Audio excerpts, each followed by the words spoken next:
आज से कुछ वर्ष पहले किसी ने मुझे एक आई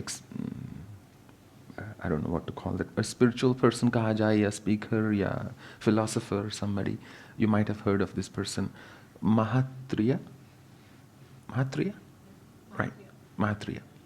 सो उनकी एक मैगजीन मुझे दी थी, इन्फिनिटी थॉट्स, और फिर उनकी एक बुक थी अनपोस्टेड लेटर्स और समथिंग। उसमें मैंने एक बड़ी सुंदर चीज पढ़ी। उसमें शुरू में उन्होंने लिखा था, you are more important than every other thing in your life. कि इंसान इस चीज को भूल जाता है कि चीजों से बड़े आप हैं। अपने जीवन में चीजों से बड़े होना आपके मायने हैं। तो उन्होंने कहा, एक व्यक्ति ने अपनी पत्नी के लिए एक गाड़ी खरीदी, नई गाड़ी मर्सिडीज, उसको उसके जन्मदिन पर उपहार में दी। चाबी दी, साथ में एक पाउच दिया जिसमें इमरजेंसी नंबर्स इत्यादि सब लिखे हुए हैं, और बोला कि जाओ टेस्ट ड्राइव कराओ। तो वो लेके जाती है और कुछ किलोमीटर चलते ही वो मीडियन होता है, वहाँ पर गाड़ी लग जाती है।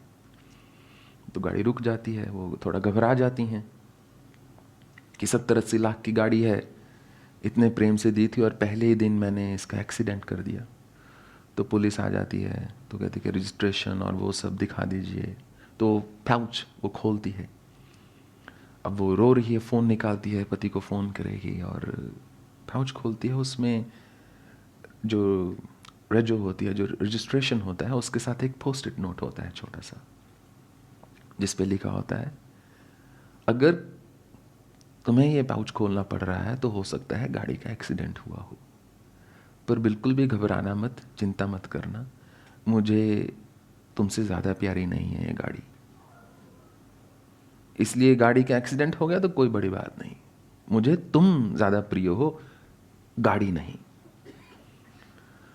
तो एकदम से शांत हो जाती है, उसको एक भाव से परिपूर्ण हो जाती है। फिर महात्रेय ने एक बड़ी सुंदर बात लिखी आगे। उन्होंने कहा कि हम छोटे होते हैं, और जब हम छोटे होते हैं तो 20 रुपए की गाड़ी होती है हमारी, और जब 20 रुपए की गाड़ी टूटती है तो बालक बहुत रोता है। जब थोड़ा सा बड़े होते हैं तो हमारी गाड़ी 2000 रुपए वाली रिमोट कंट्रोल वाली हो जाती है। जब वो भी टूटती है तो बच्चा रोता है, बिलखता है, माँ बाप उसको शांत करते हैं। फिर 2 लाख रुपए वाली मनुष्य गाड़ी ले लेता है। अगर जीवन में सफलता से चलता है तो 20 लाख वाली ले लेता है।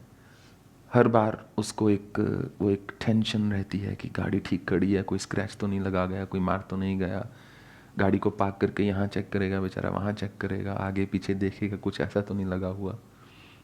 फिर 70-80 लाख वाली गाड़ी ले लेता है तो और टेंशन बढ़ जाती है, क्योंकि अब उसको बहुत है कि अब वो सोचेगा उस मार्केट में जाके क्या करना, वहाँ से छोटी गाड़ियाँ हैं, वहाँ कोई ना कोई लगा जाएगा, रिक्शा वाला, भीड़ रहती है, वो रहते हैं, हो सकता है वहाँ टैक्सी करके या रिक्शा करके चला जाए, कि महंगी गाड़ी वहाँ ले जाकर क्या करूँगा।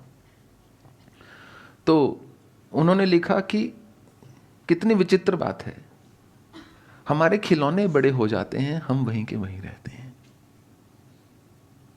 ऑल दिस टॉयज वो बड़े हो गए पर हम वही रह गए, हमारा वही रिएक्शन, खिलौना टूट गया और रोना है, खिलौना टूट गया और रोना है। और वही नहीं, आगे उस चैप्टर में और भी एक बड़ी सुंदर चीज लिखी हुई थी।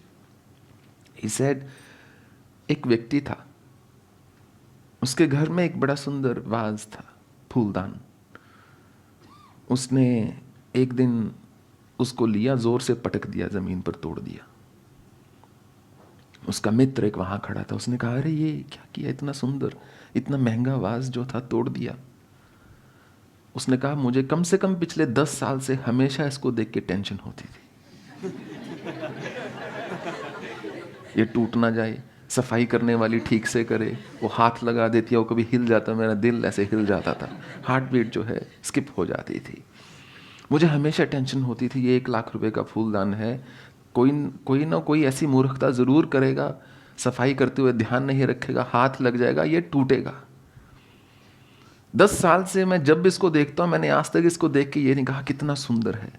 मैंने देख के हमेशा चिंता ही की, अगर टूट गया तो क्या करूँगा, कैसे इसको मैं बचा के रखूँ, इसको बहुत ऊंची जगह ना रखूँ, इसको बहुत कोने में ना रखूँ, इसको बीच में ना रखूँ, इसको ऐसी जगह रख दूँ जहाँ कोई हाथ ना लगाए, जहाँ बिल्ली ना आती हो, जहाँ चूहा ना आता हो, जहाँ इंसान ना आता हो, इत्यादि इत्यादि। कहते आज मैंने उसको तोड़ दिया, अब मैं शांत हूँ, अब ये टूट नहीं सकता, अब मुझे ये भयभीत नहीं कर सकता, मेरे मन में चिंता इसको लेकर घर नहीं कर सकती। तो बहुत पहले हमने ब्लॉग पर एक चीज़ लिखी थी कि कुछ लोग होते हैं जो स्वयं से प्रेम करते हैं, वो फिर भी थोड़ा ठीक है। उनसे भी नीचे कुछ लोग होते हैं जो वस्तुओं से प्रेम करते हैं, उनके जीवन में सब कुछ उनके एकत्रित किए हुए पदार्थ होते हैं। मेरे पास ये है, उनसे पूछो आप कौन हो, वो आपको बताएंगे उनका घर कहाँ पर है। आप उनसे पूछो क्या करते हैं, वो आपको बताएंगे कौन सी गाड़ी चलाते हैं। आप उनसे उनका नंबर मांगो, पहले आपको अपना फ़ोन दिखाएंगे, किसी ना किसी ढंग से दिखा देंगे। जैसे कुछ लोग होते हैं, अगर आपने कोई गलत शब्द बोला है तो आपको ऐसे नहीं ठीक करेंगे कि आपने गलत बोल दिया, वो अगला ही एक वाक्य बोलेंगे जिसमें वो शब्द ठीक प्रयोग करके बताएंगे आपको। ऐसा होता है बहुत बार, वो बड़े विद्वान हो जाते हैं। तो आपने उनसे पूछा आप कौन हो, वो आपको अपना फ़ोन दिखाएंगे, iPhone 11 है ये, 3 कैमरास वाला या जो भी होता है। ऐसे लोग सुखी नहीं रह सकते, क्योंकि जिस व्यक्ति को निर्जीव वस्तु से प्रेम हो जाए वो निर्जीव हो जाएगा, जिस व्यक्ति को ईश्वर से प्रेम हो जाए वो ईश्वर हो जाएगा, जिसको स्वयं से प्रेम हो कम से कम वो सच्चा रहेगा। तो जिससे भी मनुष्य को मोह होता है, मनुष्य वैसा ही हो जाता है, इसमें दो राय है नहीं।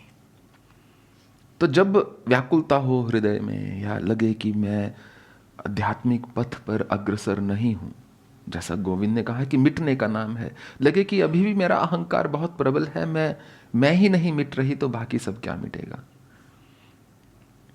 उस समय अपने आप से प्रश्न करना कि मुझे सबसे ज्यादा प्रेम किस चीज से है, सबसे अधिक मेरा मोह किसके साथ है। व्यक्ति है, वस्तु है, कोई जगह है, कोई विचारधारा है, कोई मत है, कोई गुरु है, कोई ईश्वर है। जैसा कि ज़ेन में कहा जाता है, बुद्ध यदि सड़क पर मिले तो उनको मार देना, उनका आश्रय मत ले लेना, क्योंकि यदि मुक्ति चाहिए तो कभी ना कभी तो सारे आश्रयों का त्याग करना होगा। और जिस दिन मनुष्य इतना साहस रखता हो, इतनी हिम्मत रखता हो कि आश्रय का त्याग कर सके, उस दिन वो समाज को आश्रय देने के लायक हो जाता है, क्योंकि उस दिन वो मुक्त हो गया है। और इस बात में बहुत सत्य है जो एक गोविंद ने अभी कही, कहीं नहीं पहुंचना है, कुछ नहीं करना है। मैं आपसे कहता हूं, आप मानते नहीं, मैंने कहा एक दूसरे से भी कहलवा के देख लेता हूं, बस एक ऐसी समझ आती है। पर इसका यह अर्थ नहीं कि यदि ढंग से किसी क्रिया को किया जाए तो उसका प्रभाव नहीं होता, ऐसा नहीं। मन को मनुष्य एक ढंग से सोचना सिखा सकता है। सोचने का एक ढंग होता है। जो डिफेंस में काम करते हैं, जो सेना में काम करते हैं, उनका सोचने का ढंग एक अलग होता है। जो आतंकवादी बन जाते हैं, उनका सोचने का ढंग है बस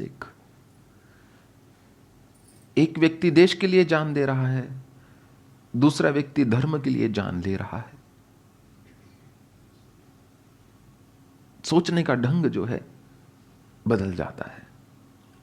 तो ट्रेनिंग तो होती है।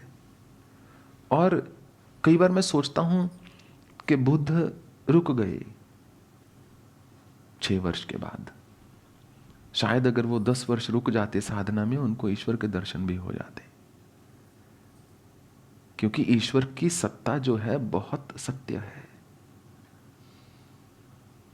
ऐसी अनुभूति भी हो जाती शायद जो रामकृष्ण परमहंस को हुई। शायद महावीर की तरह वो आत्मा की अनुभूति भी कर लेते, परंतु वो अपने सत्य पर आकर थम गए।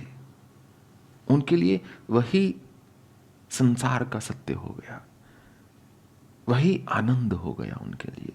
तो ऐसे ही जो व्यक्ति खोज में निकलता है अपने रास्ते की, सबका सत्य भिन्न होता है। कोई 2 किलोमीटर तक जाके बोलेगा कि देख लिया अब सारे एक से ही हैं, चलो घर वापस चलते हैं।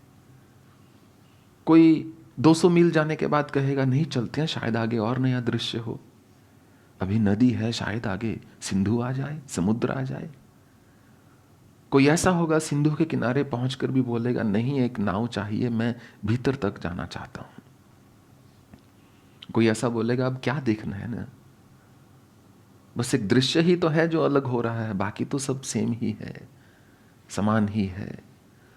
तो वो खोज जो है व्यक्तिगत होती है। जब एक अज्ञानी व्यक्ति किसी चीज को लक्ष्य बना लेता है तो वो यात्रा का आनंद नहीं ले पाता। जैसे मां जगदम्बा के दर्शन को मैंने अपना लक्ष्य बना लिया, तो मैंने ध्यान लगाने का रस नहीं लिया, हिमालय में रमने का आनंद नहीं लिया, कहीं विचरण करने का आनंद नहीं लिया, मैं बस लक्ष्य की ओर चलता रहा। हो सकता है ना भी प्राप्त होता। तो कहते हैं sometimes in seeking you miss finding. कई बार आप खोज में इतने व्यस्त हो जाते हैं कि जो सुंदरता है आसपास, जो प्राप्त हो रहा है, निधियां, उसको नहीं देख पाते। ऐसा ही होता है ना।